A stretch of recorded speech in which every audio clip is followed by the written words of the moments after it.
유럽 국가들이 다급히 한국 무기 찾고 있는 진짜 이유. 여러분, 이게 프랑스 무기 실체입니다. 한국 무기 개무시했던 프랑스 대통령 혼절 상황. 한국산 무기가 최근 폴란드를 필두로 유럽 시장 내 점유율을 높이자 독일, 프랑스 등 전통적 무기 수출 강국이 전방위 견제에 나섰다는 분석입니다. 1일 아프피 통신 등 외신에 따르면 마크롱 대통령은 지난달 25일 프랑스 파리 소르본대에서 유럽연합, EU, 의회 관계자 등을 대상으로 연설하면서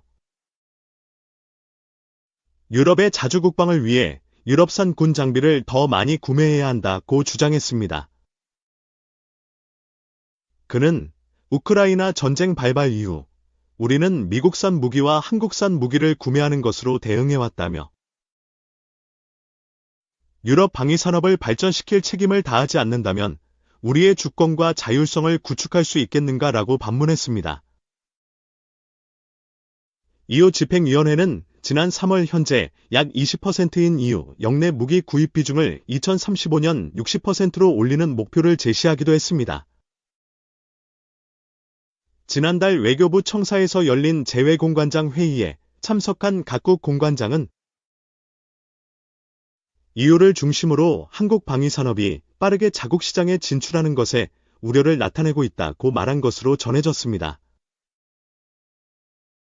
이들은 CNN 등 외신을 통해 한국 무기의 우수성이 널리 퍼졌다며 하지만 자국 무기도 수출해야 하는 입장이어서 한국 무기의 선전을 마냥 좋게 보지는 않는다고 전했습니다. 이런 가운데 영국 국방부가 차기 자주포 도입 사업에서 독일 KMW사의 차륜형 자주포 RKZ-155V를 선택했다. 하나에어로스페이스도 K-9 자주포의 가성비와 업그레이드 버전 K9A2의 성능을 앞세웠지만 독일의 견제를 이겨내지 못했습니다. 지난해 노르웨이도 차기 전차 사업에서 한국의 K2 흑표 전차 대신 독일의 네오파르트 EA7 전차를 구매하기로 했는데 양국 간 외교 관계를 고려한 것이라는 분석이 있습니다.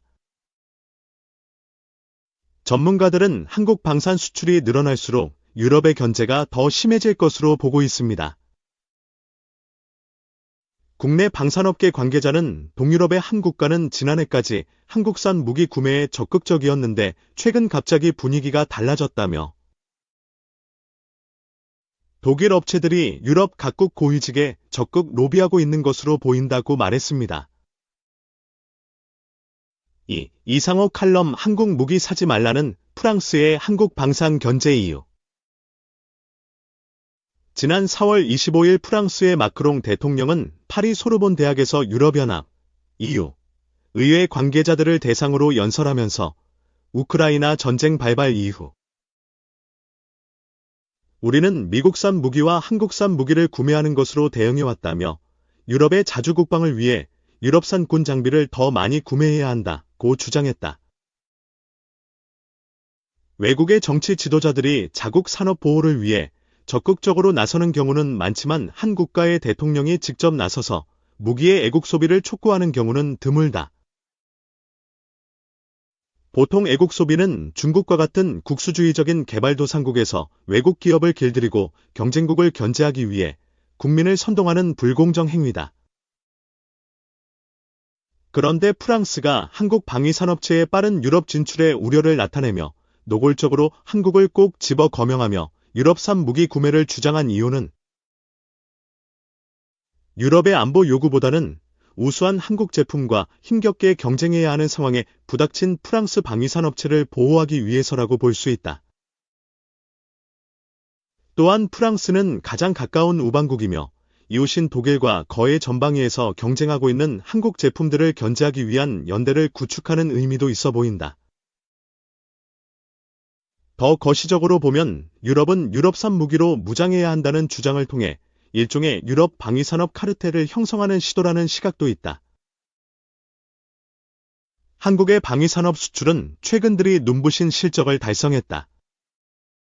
유럽은 특히 2022년에 폴란드와 체결한 10조 5천억 원 무기 수출 계약에 놀라워했다.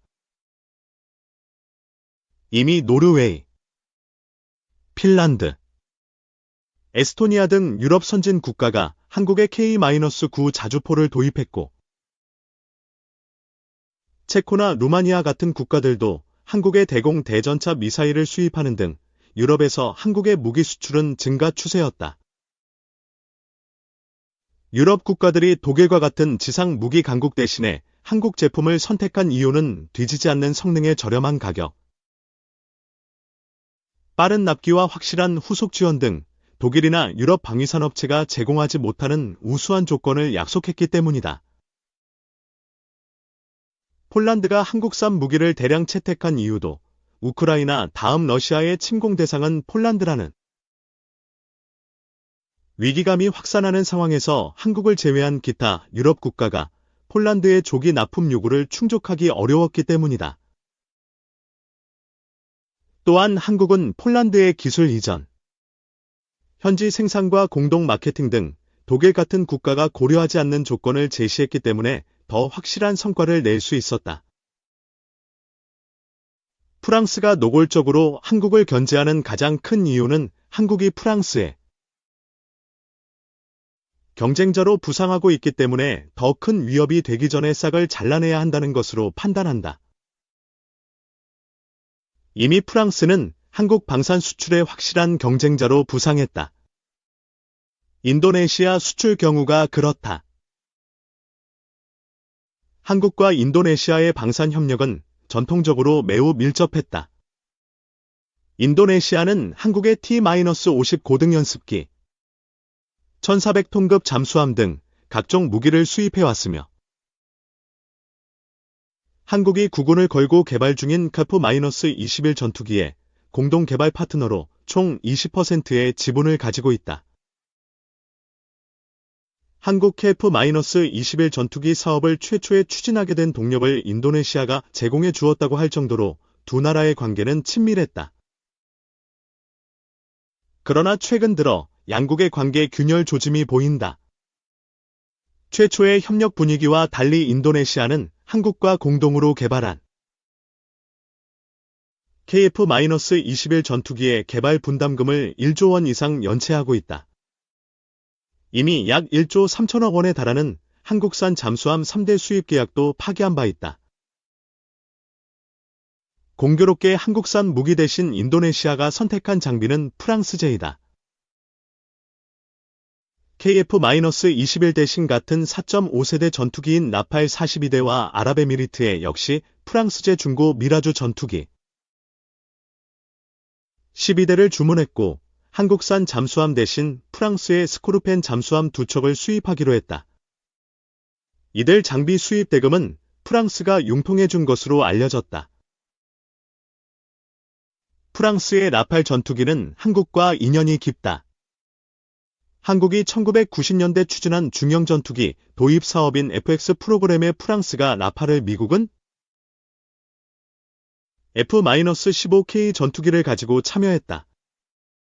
프랑스의 적극적인 판촉 노력에도 불구하고 2002년에 한국은 논란 끝에 F-15K를 선택한다. 과거에 해외 제품에 의존하던 한국은 이제는 4.5세대 전투기인 KF-21을 가지고 프랑스의 라팔과 직접 경쟁하는 상황이다. 격세지감이며 프랑스로서는 금전적 이유 이외에 자존심이 상하는 상황이라고 짐작할 수 있다. 물론 짐작이지만 프랑스는 이런 한국을 지금 주저앉히지 않는다면 앞으로 사사건건 경쟁 무대에서 충돌할 것이라는 사실을 직감했을 수도 있다. 이미 유럽 국가가 실리보다는 명분을 선택하는 사례가 등장했다. 단연간 한국과 독일이 경쟁했던 노르웨이의 전차 도입 사업에서 한국의 K-2 전차가 더 우수한 평가를 받았지만 노르웨이가 정치적인 이유 때문에 독일의 네오파드 EA7 전차를 선택했다. 현재 유럽의 방산 시장은 프랑스와 독일 등의 입김에 영향을 받고 있다는 의심을 지울 수 없다. 한국 방산이 성장하기 위해 유럽 등 여러 지역에서 더 치열한 경쟁이 벌어지는 것은 당연하다. 이 과정에서 불공정하거나 정치적인 이유로 한국의 방산 수출이 좌절되는 경우도 많이 발생할 것이다. 이를 위해서는 한국 방산이 이미 가지고 있는 경쟁력을 잘 유지하는 것은 물론 현재 충분히 해결되지 않은 방산 수출 금융지원 문제를 해결할 필요가 있다. 더 중요한 것은 자주포, 전차 등 지상무기와 탄약 등 확실한 경쟁력을 확보한 제품만 아니라 KF-21 전투기와 같은 고가 장비 등 첨단 부가가치 제품 개발에 성공하여 경쟁력 향상을 확보해야 한다.